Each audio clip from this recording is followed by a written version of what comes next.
उस दिन जो मैंने नेविगेशन बार बनाना सिखाई थी वो थी हॉरिजेंटल नेविगेशन बार। उसमें हमने जो है ना वो किया था फ्लोट, जो है वो लेफ्ट किया था हमने, ये आपको याद होगा जो जिन बच्चों ने लेक्चर लिया था, फ्लोट लेफ्ट करके। और ऑलरेडी वो क्या था, ऑलरेडी वो वर्टिकल था वो आइटम जो थे, लिस्ट आइटम। बस उसमें एक काम ये करना है कि हमने यहाँ पे ये पोजीशन फिक्स नहीं की थी, ये भी आप कर सकते हैं। ये पोजीशन फिक्स्ड का क्या मतलब होता है, लास्ट टाइम भी मैंने बताया था कि उसमें फिर जब आपकी स्क्रोलिंग भी आ जाती है ना, तो आपकी नेविगेशन बार जो है ना वो वहां से मूव नहीं करती, वो वहीं पे रहती है। ठीक है, और इसको टॉप से जोड़ दें तो ये फुल ऊपर तक जो है ना वो आपकी नेविगेशन बार जो है ना वो कवर कर लेगी। इसी तरह से मैंने आपको ड्रॉप डाउन भी बनाना सिखाया था। लिस्ट के अंदर लिस्ट जो थी वो कोड आपका इधर ही होगा जो मैंने लास्ट टाइम आपको सिखाया था। ये वेब में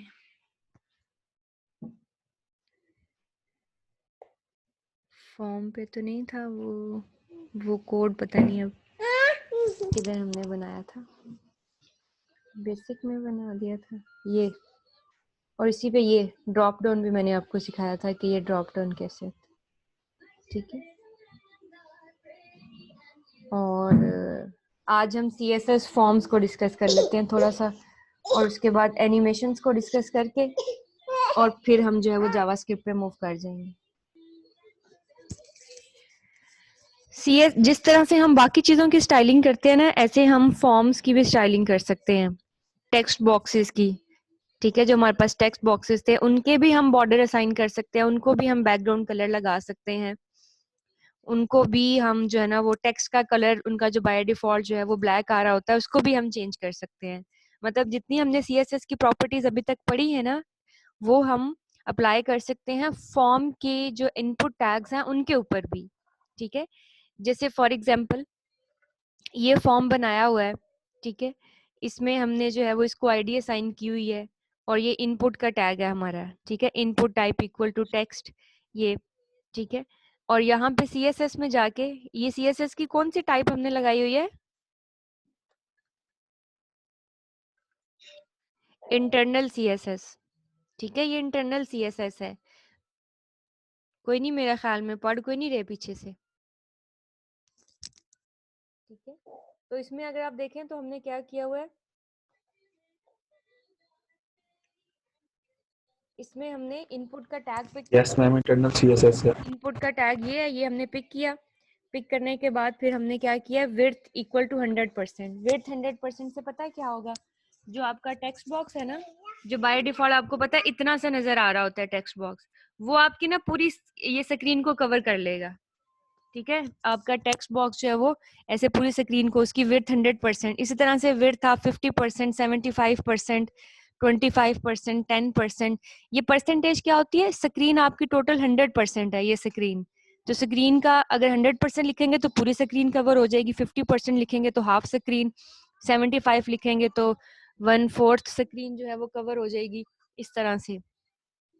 ठीक है, ये हमारे पास क्या है, ये हमारे पास जो है वो इस तरह से हम विड्थ चेंज कर सकते हैं अपने टेक्स्ट बॉक्सेस की। अब आप अगर इनपुट लिखेंगे, इनपुट के तो आपके बहुत सारे टैग्स होते हैं ना, जैसे input type equal to text number, input type equal to file, input type equal to email, जो लास्ट टाइम हमने सारे पढ़े थे। अगर आप किसी खास पे अप्लाई करना चाहते हैं कि किसी खास पे, तो फिर आप आईडी लगा सकते हैं, जैसे यहाँ पे आईडी लिखी है ना एफ नेम, तो फिर आप आईडी के थ्रू भी लिख सकते हैं। आईडी के लिए हम कौन सा साइन यूज करते हैं आईडी पिक करने के लिए, हैश का साइन। जी बिल्कुल, हैश का साइन, तो आप वो एक पर्टिकुलर पे लगा सकते हैं। और अगर आप चाहते हैं कि जितने भी आपके बॉक्स जिनकी टाइप टेक्स्ट है ना, सेम टाइप वाले, तो आप उसमें लगा लें यहाँ पे ऐसे टाइप इक्वल टू टेक्स्ट। ठीक है, यहाँ डबल कोट्स में इसको लिख लें टेक्स्ट बेशक। ठीक है, तो इस तरह से तमाम ऐसे इनपुट के टैग्स जिनकी टाइप क्या है, टेक्स्ट है। ठीक है, इसी तरह से उनके ऊपर सेम स्टाइल आप कर सकते हैं। और अगर आप चाहते हैं जिनकी टाइप नंबर है, तो आप इस तरह से लिखेंगे, तो आपके फॉर्म में तमाम ऐसे वो टैग्स जिनकी टाइप नंबर है उनका स्टाइल जो है वो एक जैसा हो जाएगा। अगर आप चाहते हैं input type equal to password वाले बॉक्स, इसी तरह से input type equal to email, input type equal to colour, जितने हमने पढ़े थे हम उनको अलग अलग भी कर सकते हैं। और ये एक पूरा जो है ना वो डिजाइन हुआ है, इसमें क्या क्या चीजें वो मैं आपको बता देती हूँ। जैसे ये input type equal to text लिखा हुआ है, ठीक है, ये एक टेक्स्ट बॉक्स है जिसके ऊपर CSS में थोड़ी सी स्टाइलिंग अप्लाई हुई है। वो क्या क्या स्टाइलिंग अप्लाई हुई है वो देखिएगा। अब हमने क्या लिखा है, input type equal to text with 100%। तो ये बॉक्स इतना बड़ा हो गया है, ठीक है। ये फिर हमने क्या लिखा हुआ है, box size equal to bordered box. तो ये ऑलरेडी ही हमारे पास बॉर्डर्ड बॉक्स आ रहा है। मुझे जितना जो है ना वो जितना इसमें टेक्स्ट लिखेंगे उतना इसका साइज होगा। क्लास हो रही है बेटे, चुप। बॉर्डर 2 पिक्सल सॉलिड, ये आपका ये साइड वाला बॉर्डर है, ठीक है। अगर आप यहाँ पे रेड लिखेंगे तो ये जो साइडों वाला आपका बॉर्डर है ना ये रेड कलर का हो जाएगा। अगर आप ब्लू लिखेंगे तो ब्लू कलर का। और सॉलिड का मतलब ये है कि ये लाइन आ रही है। अगर यहाँ पे डॉटेड लिखेंगे तो ये डॉट्स बने हुए आ जाएंगे। अगर आप डैश लिखेंगे तो डैश बनी। अगर आप डबल लाइन लिखेंगे तो 2 लाइंस आ जाएंगी। और 2 पिक्सल क्या होती है, इस बॉर्डर की विड्थ, कि ये बॉर्डर इतना जो है ना वो इसकी विड्थ इतनी ज्यादा होनी चाहिए।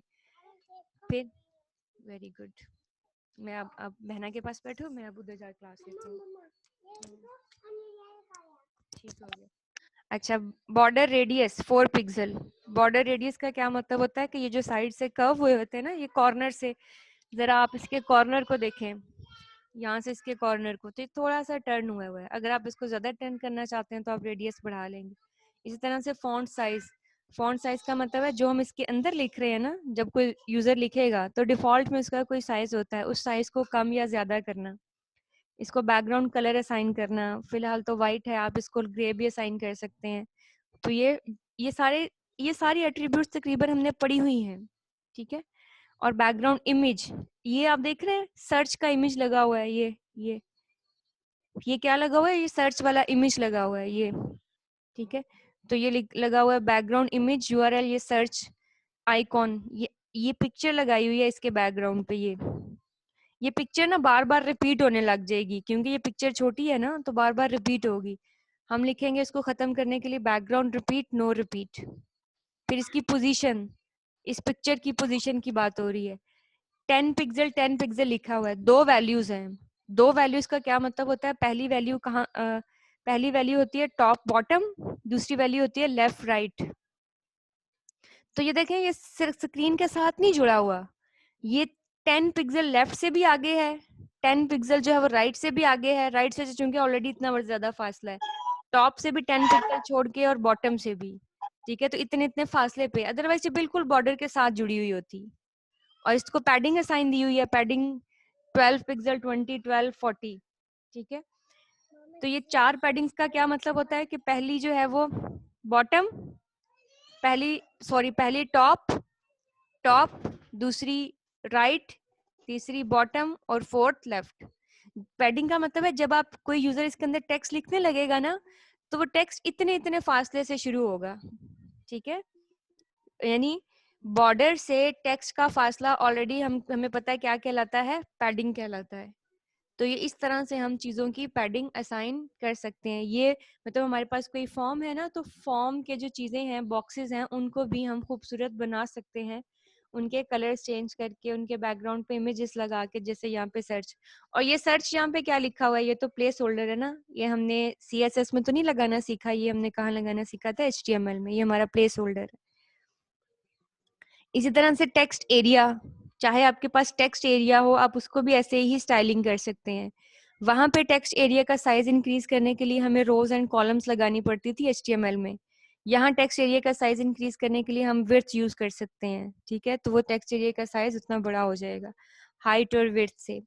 पैडिंग असाइन की हुई है, बॉक्स साइजिंग उसको किया हुआ है, बॉर्डर्ड, रेडियस अप्लाई किया हुआ है, बैकग्राउंड कलर और फॉन्ट साइज। इसी तरह से बटन्स को भी स्टाइल कर सकते हैं आप। बटन्स को बैकग्राउंड कलर असाइन कर सकते हैं, उनका बॉर्डर लगाना है या ख़त्म करना है। कलर का मतलब है बटन के ऊपर जो टेक्स्ट लिखा हुआ है उसका कलर। टेक्स्ट डेकोरेशन का मतलब है बटन के नीचे जो भी टेक्स्ट लिखा है उसके नीचे बाय डिफॉल्ट लाइन आ रही होती है, उस लाइन को ख़त्म करना। मार्जिन, उसे फासला देना। 2 वैल्यूज का मतलब मैंने आपको बताया है कि पहली टॉप बॉटम और दूसरी लेफ्ट राइट।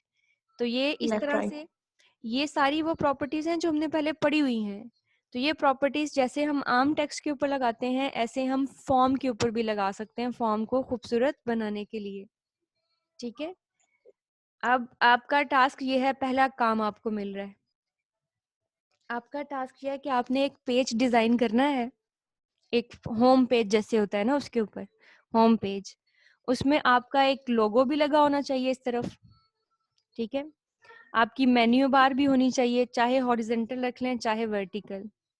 ठीक है, उसमें 2 बटन्स भी होने चाहिए लाजमी, मेन्यू बार होनी चाहिए, 2 बटन होने चाहिए, और उसके अंदर एक छोटा सा रजिस्ट्रेशन फॉर्म भी होना चाहिए।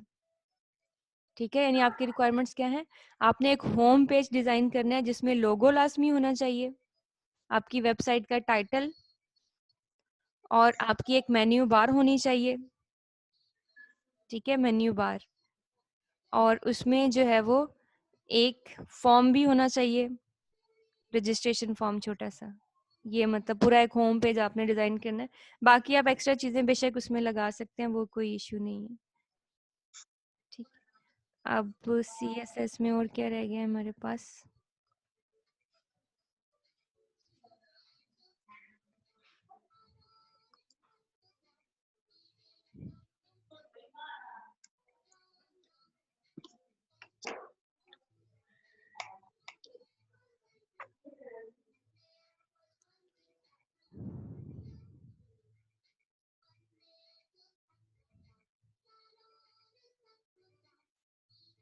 और यूजिंग फ्लोट आप डिजाइन करते हैं।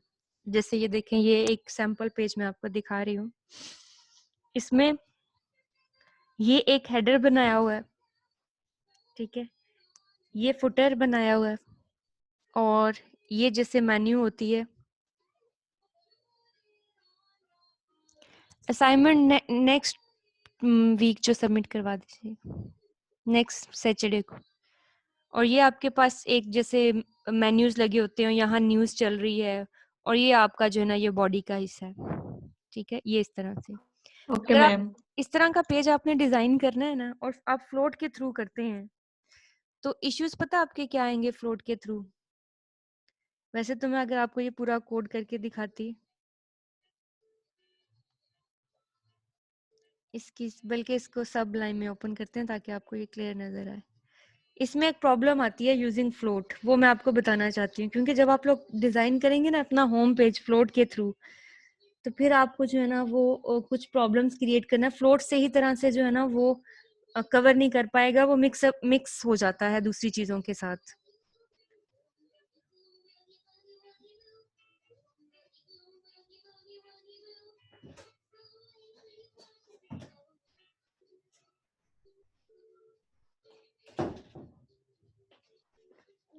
ये दोनों जो है ना हम ओपन कर लेते हैं यहाँ पे, और यहाँ देखें, अगर आप इसको जाके उसमें देखें, जी यूज कर सकते हैं, डिस्प्ले फ्लेक्स यूज कर लें, वो कोई इश्यू नहीं। अब इसमें मसला ये वो इस तरह से वही बनाए हुए हैं। सबसे पहले एक मेन रैपर की क्लास बनाई हुई है, ये रेड कलर का जिसे असाइन किया हुआ है। ठीक है,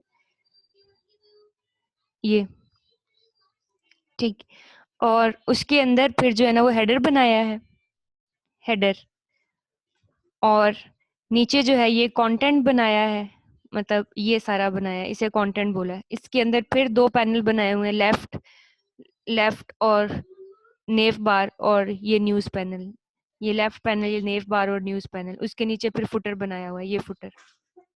ठीक है, तो ये इस तरह से मतलब ये जैसे होता है ना, ये मैं आपको 1 मिनट पेंट में करके दिखाती हूँ। ये पहले ऐसा, ये पूरा बॉक्स मतलब एक ये डिव, उसके अंदर एक ये डिव हेडर के लिए बनाया है, उसके अंदर फिर एक ये डिव जो है वो ये बनाया है, इस डिव के अंदर फिर एक ये बनाया हिस्सा, इसके अंदर फिर फर्दर 2 हिस्से बनाए हैं, ये ठीक है, एक ये हो गया और एक इसके नीचे ये ऐसे बनाया, और इसके अंदर फिर ये वाला हिस्सा बनाया है।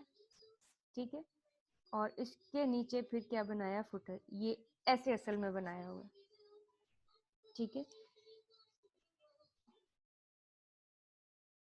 और फिर जी मैं CSS का पेज खोल, CSS ये है सारी इसकी, ये मैं आपको सेंड भी कर दूंगी फाइल। मतलब सिर्फ किया क्या, देखें आप इनको, देखें कुछ भी नहीं है। बॉर्डर 2 पिक्सल सॉलिड रेड किया हुआ है, यानी हर हिस्से को बॉर्डर असाइन किया और पैडिंग थोड़ी सी, हर हिस्से को बॉर्डर और पैडिंग और हाइट। ये हेडर को ना, ये हेडर ऐसे क्यों हुआ है, क्योंकि उसको हाइट असाइन हुई है, ये हेडर को हाइट। ठीक है, मतलब 4 प्रॉपर्टीज यूज हो रही हैं इसमें, एक बॉर्डर, एक हाइट विड्थ, ठीक है, और पैडिंग। ये एक दूसरे से फासले पे क्यों है, क्योंकि इनके दरमियान में पैडिंग है। ये अपने ये बॉर्डर लाइन से फासले पे क्यों है, बॉर्डर लाइन इसकी यहाँ पे, और ये बॉर्डर से फासले पे क्यों है, क्योंकि पैडिंग है इनके दरमियान। ठीक है, तो बॉर्डर से अपने फासले से ये विड्थ, ये जो डिव है ये हट गया थोड़ा सा, ताकि सेपरेट सेपरेट नजर आए ना चीजें। सबके दरमियान पैडिंग है, 15-15 पिक्सल की पैडिंग हुई है सब चीजों से। तो यही प्रॉपर्टीज है सारी, ये सारी ये इस तरह से। और जब उनको, अब जो हमारा हेडर था इसको तो फ्लोट करने की जरूरत नहीं थी, आयत नहीं करो, ये जो हेडर था इसे तो फ्लोट करने की जरूरत नहीं थी, हमें फ्लोट करने की जरूरत आई यहाँ पे।